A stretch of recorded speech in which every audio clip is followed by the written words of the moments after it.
जय जगन्नाथ समस्त नमस्कार। तो तोरण आम जड़े सन्थ कवि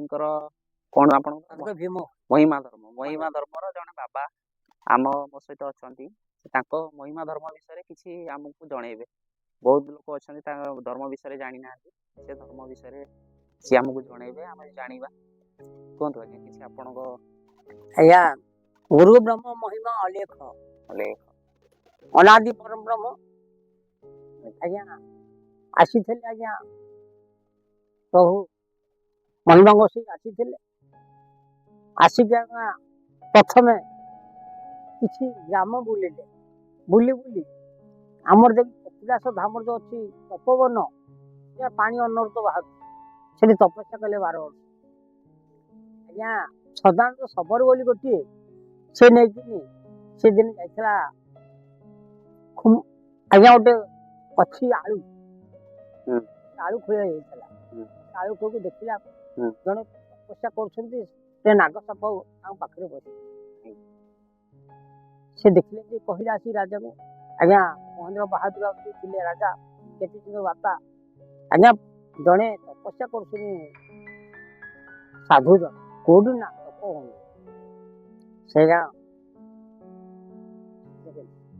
स्वामी कहते हूँ तपोवन तपस्या कर तपोवन ये कौन जगह ना तपोवन महादेव मंदिर दक्षिण तपस्या कर 12 वर्ष कला सेठू आज्ञा गले कौटी कि ना आमर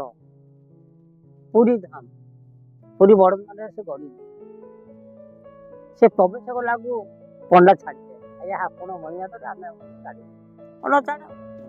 महिमा धर्म पुरी मंदिर भीतर वाला नहीं कौन नथिले एबे तो अच्छी वो सब धर्म जाउछंती हमर मुसलमान छाड़ी मुसलमान जाउछंती नहीं नहीं मुसलमान जाउना नहीं चिन्ही परियो ना चिन्ही नहीं हम रूप बदल जाउछंती रूप बदल जाउ पूरा क्लियरली लिखा क्रिश्चियन जाउछंती केवल हिंदू मानक प्रवेश पई क्रिश्चियन जाउछंती लिखि दिया जाय ता पर जदी न मानी के जीव नहीं हिंदू वेशर जाउछंती हिंदू वेशर मुस्लिम वे धरा ही छोटा छाड़न से गोटे गीत अछि महिमा धर्म विषय कोन ताको महिमा धर्म रो आज्ञा हमर हम ग्राम रे गोटे पत्थर अछि गा 6 फुट लंबा 3 फुट ओसार आपण ग्राम माने को ग्राम महादिया ग्राम रे आज्ञा ढेंकानाल जिला ओडापड़ा ब्लॉक गुणदेव पंचायत महादिया ग्राम रे गोटे पत्थर अछि 3 फुट ओसार 6 फुट लंबा सामने से आम गाँव को आसिकिनी एठी से आज्ञा सुनेवासी से इने कहते पुणी से अंतर्धानी आउ जगह पहुंचले से पत्थर कोन से पत्थर केमती आसला बोलो से ताकर आज्ञा रु से आसिकिनी पत्थर से सोउथले गाधुथले से रहितले से पत्थर ऊपर पत्थर होतले एठी ताकर गोटे मठ थिला जाले महिमा धर्म महादिया दियाता का नाला महादिया महिमा धर्म अनुसार ताको नाम माला महादिया दिया का नाडा से अनुसार पड़ी छी आज्ञा गोटे गीत अछि प्रभु कहिले संत कई भीम कहते किसी भक्त को रखिक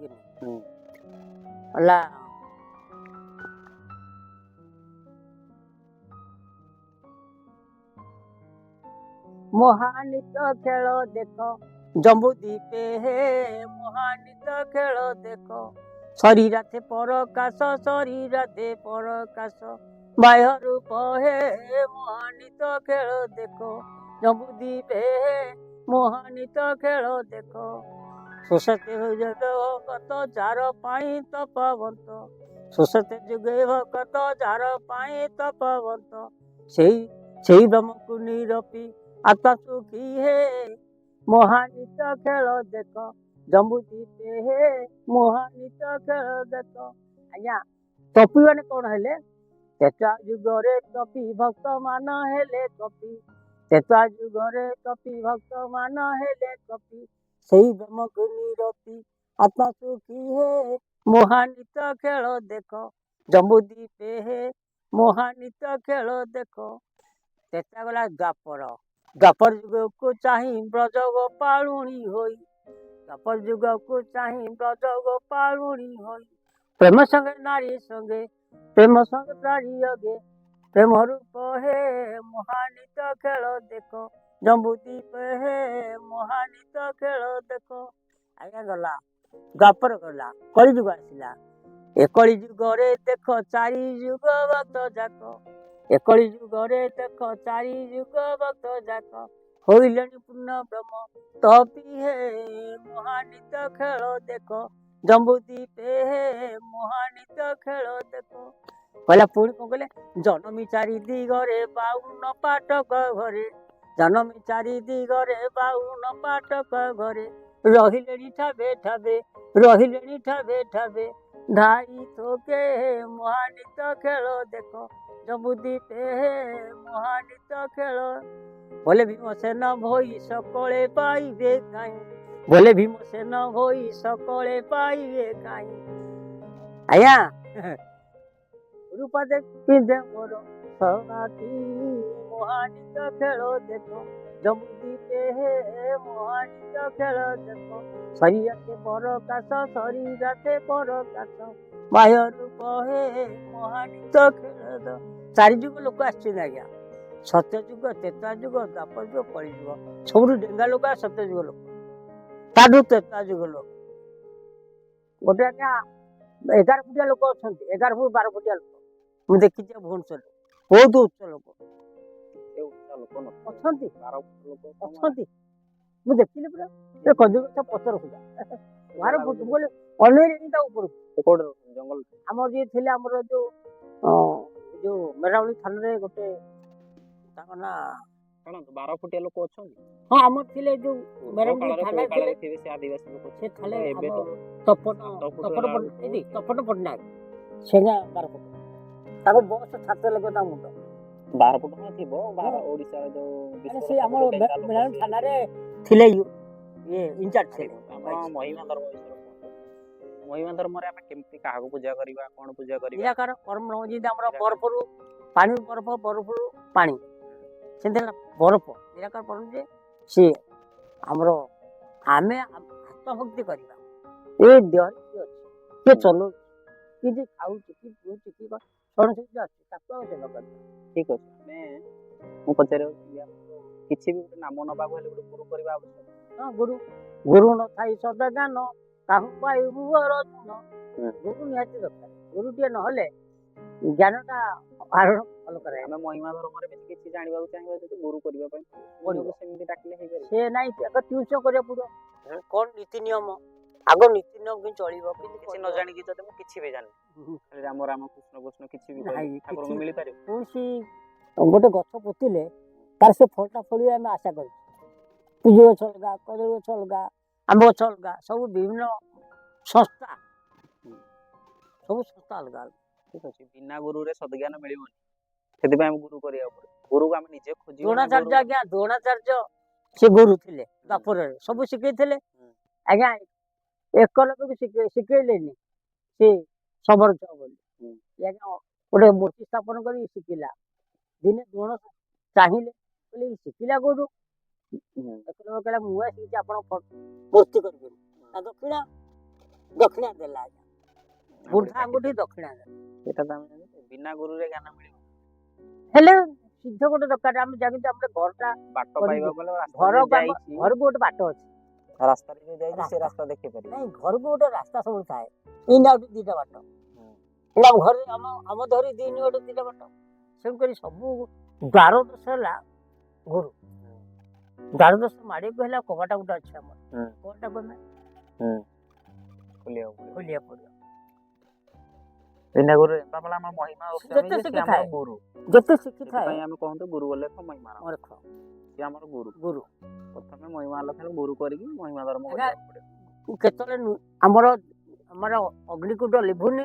କି ଦୀପ ଲିଭୁନି କୋଉ 1800 ମସିହା ଲାଗି ରହିଛି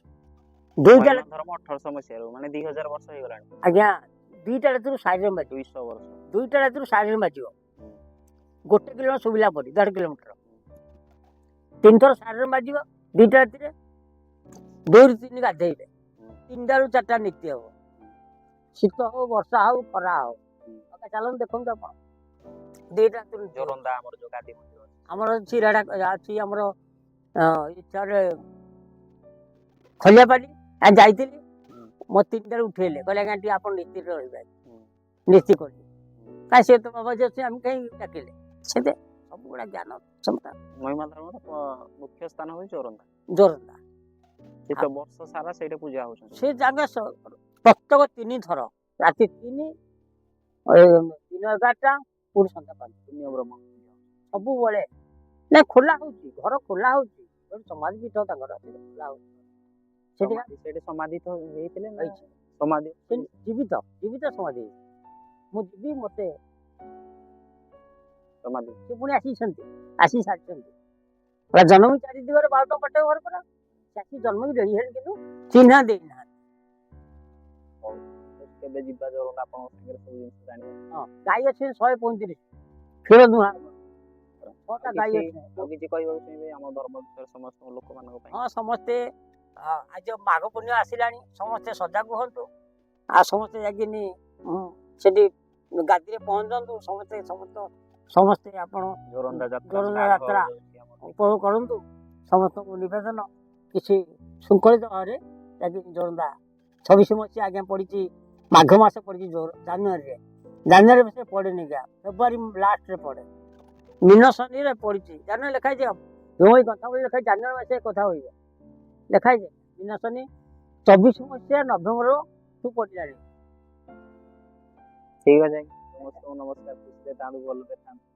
ପୁଣି କିଛି ନୂଆ ଭିଡ଼ିଓ ନେଇକି ବାବାଙ୍କ ସହିତ ଦେଖା ହବା ଆଉ କିଛି ଦିନରେ ଯଦି ଟାଇମ୍ ମିଳେ ବାବାଙ୍କୁ ଦେଇପାରିବା ସମୟ କିଛି ପଚାରିବା ସଂସାର ବିଷୟରେ ଜୀବନ ବିଷୟରେ ଖୁସିରେ ଥାନ୍ତୁ। ମହିମା ଲେଖ ନିବାସୀ ସମସ୍ତେ ମହିମା ଲେଖ ବର୍ତ୍ତମାନ ମୋର